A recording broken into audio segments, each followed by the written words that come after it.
All eyes are on the big four banks this morning as borrowers wait to hear when they'll pass on the latest interest rate rise.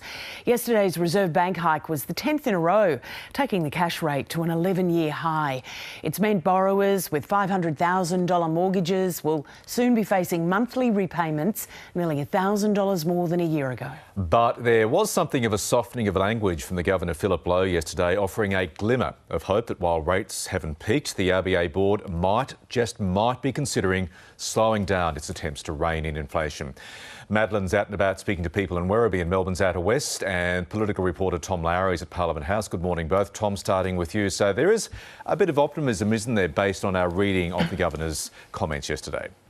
Just a sliver of hope, Michael, buried in that statement from the Reserve Bank Governor Philip Lowe announcing yesterday's interest rate hike. The cash rate is now at an 11-year high, but there is just that little glimmer there that perhaps the peak might be in sight. The Reserve Bank was clear that more interest rate hikes are needed, but perhaps there might just be the one to come. That's now widely expected in April at the Reserve Bank meeting. However, what comes from there is the question that softening economic conditions may mean the Reserve Bank might have to hit the pause button. A lot will ride on the economic data that's released between now and that meeting on the first Tuesday in April. Unemployment figures are what is particularly being looked at. The federal government, for its part, says it appreciates the pain that homeowners and renters are both going through at the moment, and it's doing what it can to try and push down inflation using the levers that it has, particularly the money that it spends. But it's also clear that a lot of the inflation issue is just out of its hands. It's global factors like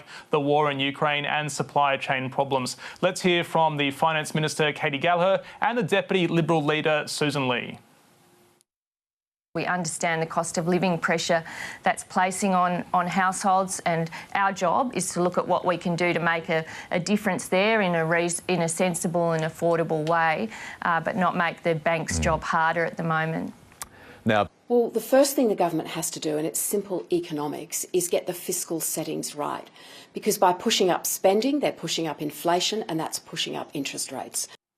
Michael, we are still waiting to hear from the big banks as to whether they will pass on yesterday's interest rate hike, but going on prior performance, it seems like only a matter of time. Seems that way indeed. Tom, thank you. Madeline, you're in Werribee speaking to families caught up in all of this. I am indeed, Michael, and it is tough out here. There may be a slight glimmer of hope, as Tom says, that the speed of those rises could be slowing. That is very cold comfort out to people here in Werribee who have moved to this area because this is where you can actually afford to buy a house in Melbourne. The typical price here around $650,000 for a home.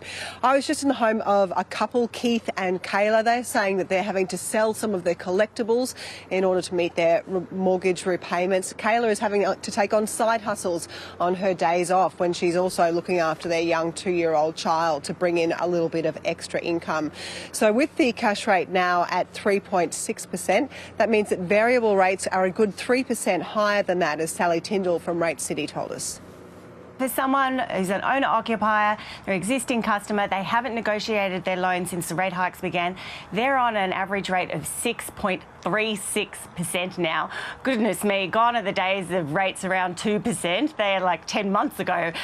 But we expect, after this rate hike filters through, that there will still be a handful, a small handful, mind you, of lenders offering rates that start with a 4. And homeowners are being urged today to speak to their bank if they're coming off onto from a fixed rate onto a variable rate or already on a variable rate, to speak to them to try and negotiate a better deal. But the stress of this is very palpable. Suicide Prevention Australia, the peak body for those organisations, has given information to the Reserve Bank saying that 46% of Australians are now reporting high levels of cost of living pressures. The Reserve Bank is being urged to take that into account. Madeline, Tom, thank you both.